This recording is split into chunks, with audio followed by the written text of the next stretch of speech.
Past Pawan Singh के साथ, जी हाँ, पास्ट पवन सिंह के साथ होली सॉन्ग, जी हाँ, बड़े बड़े स्टारों के साथ आने वाला है। जी हाँ, बड़े बड़े स्टारों के साथ आने वाला है। जी, आप सही सुन रहे हैं। रिपोर्ट के मुताबिक अनुसार जो रिपोर्ट आ रही है, जी हाँ, पास्ट पवन सिंह के होली सॉन्ग 2022, जी हाँ, आप लोग के बीच बहुत जल्द रिलीज़ किया जाएगा। बहुत जल्द मतलब शूट किया जा रहा है, जल्दी जल्दी में काम मतलब किया जा रहा है। जी हाँ, आप लोग स्क्रीन पर देख सकते हैं फ़ोटो। मतलब पास्ट पवन सिंह मतलब किस तरह से अपने कामों में बिजी लगातार है। जी हाँ, तो मैं बता देना चाहता हूँ पास्ट पवन सिंह, जी हाँ, इस साल की होली सॉन्ग, पास्ट पवन सिंह का होली सॉन्ग मतलब कि इस साल की होली सॉन्ग मतलब इंडिया में ही नहीं, इंडिया के कोने कोने मतलब दुबई में एकदम सगरो मतलब शूट किया जाएगा। जी हाँ, आप लोग को मैं बता देना चाहता हूँ पास्ट पवन सिंह का होली सॉन्ग, जी हाँ, इंडिया में ही नहीं, इंडिया के कोने कोने में बजेगा। जी हाँ, इंडिया के कोने कोने में बजेगा। इंडिया के कोने कोने में जाकर वीडियो का शूट हो रहा है। जी हाँ, तो आप लोग कह सकते हैं कि मतलब इंडिया के कोने कोने में जाकर शूट हो रहा था, यानी कि मतलब बिगेस्ट धमाका, यानी कि बड़ा धमाका, यानी कि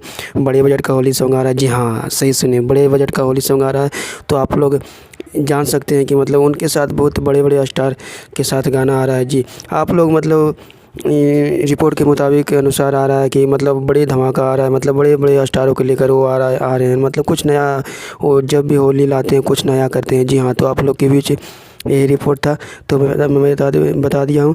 और जब भी गाना आएगा आप लोग बहुत सुनिएगा, मतलब बहुत मज़ा आएगा। जी हाँ, तो चलिए मिलते हैं अगले वीडियो में। जय हिंद, जय भारत।